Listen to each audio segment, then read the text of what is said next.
Ini adalah video lanjutan mengenai materi letak unsur dalam sistem periodik. Namun pembahasan akan kita fokuskan pada unsur-unsur golongan B saja.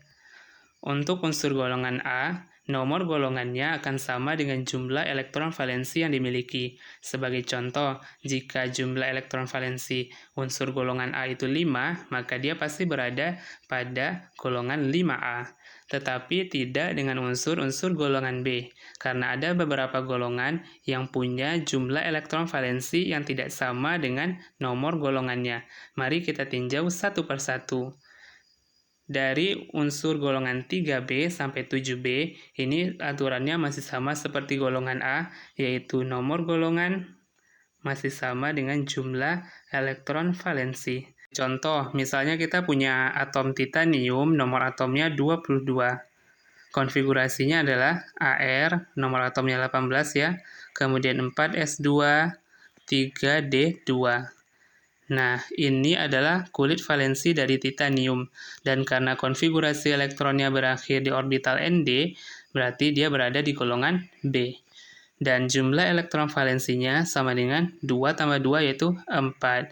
Nah, untuk titanium masih berlaku jumlah elektron valensi sama dengan nomor golongannya, karena titanium berada di golongan 4B. Kalau unsur golongan transisi yang punya jumlah elektron valensi 8, 9, atau 10, maka ketiganya dimasukkan ke dalam golongan 8B. Oleh karena itulah, kalau kalian perhatikan tabel periodik, golongan 8B itu terdiri dari 3 buah kolom.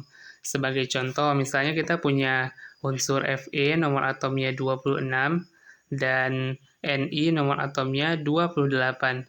Nah, di mana kedua unsur ini berada? Kita bikin konfigurasinya terlebih dahulu. Fe konfigurasinya adalah AR, kemudian 4S2, 3D6. 3D6. Nah, ini adalah kulit valensinya dan jumlah elektron valensinya 2 tambah 6, 8 elektron. Kalau Ni gimana? Konfigurasinya kan AR, 4S2, 3D, 3D8 ya. Ini kulit valensinya, jumlah elektron valensi adalah 2 tambah 8, 10 elektron.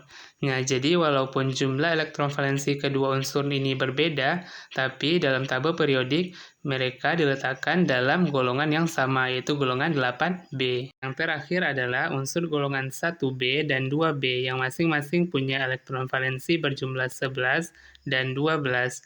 Oleh karena itulah, dalam unsur golongan transisi, unsur golongan 1B dan 2B ini diletakkan yang paling kanan karena jumlah elektron valensinya paling banyak. Sebagai contoh, misalnya kita punya atom kadmium, Cd, nomor atomnya 48.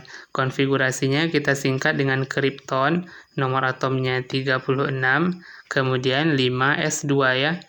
Ini baru 38, habis itu 4D10. Nah, jumlahnya udah 48. 5s2 dan 4d10 adalah kulit valensinya, dan jumlah elektron valensi dari CD adalah 2 tambah 10, 12 elektron. Berarti CD termasuk golongan 2B. Nah, itulah penjelasan lengkap mengenai hal-hal khusus yang perlu kamu ingat saat mempelajari letak unsur dalam tabel periodik khusus untuk golongan B. Jika kamu punya pertanyaan tentang materi ini, silakan tulis di kolom komentar ya. Sampai jumpa lagi di video lainnya.